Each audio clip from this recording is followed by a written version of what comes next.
à tous, j'espère que vous allez bien. On se retrouve encore aujourd'hui avec un nouveau moment où nous allons passer dans la présence de Dieu afin d'aborder un nouveau thème dans les 6 ouverts.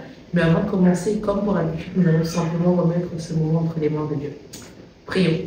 Père Céleste, nous voulons te dire merci. Merci pour la grâce de pouvoir apprendre, Seigneur, à nous devant toi encore aujourd'hui. Nous prions afin que tu puisses prendre absolu contrôle de ce moment, que je ne puisse ne pas parler de moi-même, mais je prie afin que tu puisses m'utiliser, Seigneur, que ton esprit parle au travers de moi, Père, au nom de Jésus.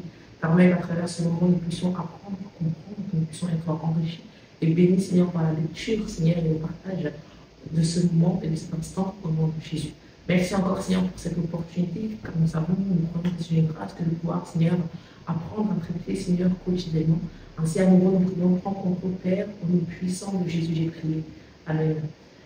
Alors, on va continuer tout simplement dans la continuité un peu de tout ce que nous avons pu voir ces derniers jours. Donc, encore une fois, le thème pour aujourd'hui, ce sera Tout ira bien ou ça ira bien, partie 6. Alors, sans plus tarder, nous allons commencer avec le verset mémoire. Donc, nous allons prendre, ce sera une longue lecture, mais je vous demande tout simplement de suivre patiemment. Donc, nous allons lire Jean 5, 1 à 14. Je lis au nom de Jésus. Après cela, il y eut une fête juive, et Jésus monta à Jérusalem. Or, à Jérusalem, près de la porte des brebis, il y eut une piscine qui s'appelle en hébreu Bethesda, et qui a 5 portiques. Sur ces portiques, un grand nombre de malades étaient couchés, des aveugles, des boiteux, des paralysés. Ils attendaient le mouvement de l'eau, car un ange descendait de temps en temps dans la piscine et agitait l'eau. Et le premier qui descendait dans l'eau, après qu'elle avait été agitée, était guéri, quelle que soit sa maladie. Là se trouvait un homme infirme depuis 38 ans. Jésus le vit couché et, sachant qu'il était malade depuis longtemps, il lui dit « Veux-tu être guéri ?»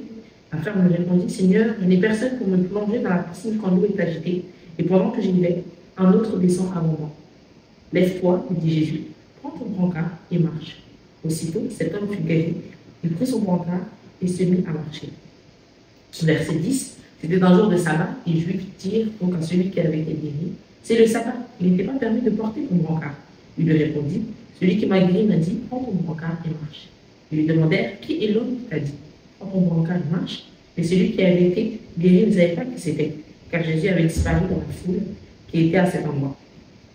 Quelques temps plus tard, Jésus le retrouva dans le temple et lui dit, te voilà guéri, ne pêche plus, de peur qu'il ne t'arrive quelque chose de pire. Amen. Alors, comme je vous l'ai dit, tout simplement, dans la continuité de la discussion que nous avons maintenant depuis quelques jours, on parle tout simplement d'ici de ça ira bien. Et il est évident que pour que les choses vont bien vous concernant, vous devez être en bonne santé. Une personne ne peut pas réellement dire qu'elle est bien si elle fait sans cesse des allers de retour à l'hôpital. Voilà, ce n'est pas possible. Pour qu'une personne puisse considérer être bien, alors elle doit être en bonne santé. La santé, c'est quoi? C'est tout simplement l'absence de corps étranger ou de maladie. Et Dieu, c'est la volonté il faut savoir une chose, c'est que c'est la volonté de Dieu que vous soyez en bonne santé. Dieu désire que vous, moi, que ses enfants, de façon générale, soient en bonne santé. On voit tout simplement à travers ce passage que nous venons de lire que Jésus a guéri un homme qui était malade depuis maintenant 38 ans. Cela signifie tout simplement, la première chose qu'on peut tirer de cette histoire, c'est que Dieu peut guérir toute forme de maladie.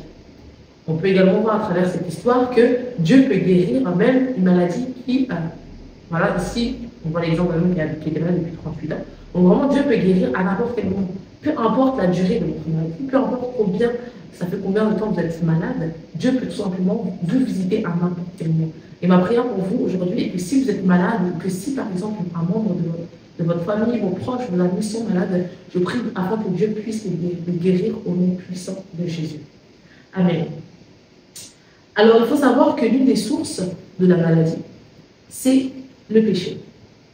On peut le voir tout simplement à travers l'histoire du moins un passage biblique dans Actes 10, 38, que vous pourrez lire de votre côté, où on nous dit justement que Dieu a guéri, aller de région en région, se déplacer tout simplement pour guérir. Et il faut savoir, comme je le disais tout à l'heure, afin que vous puissiez vivre sans maladie, parce que comme on l'a dit, souvent, dans certains cas, la maladie résulte tout simplement des péchés, des fautes que nous avons commis.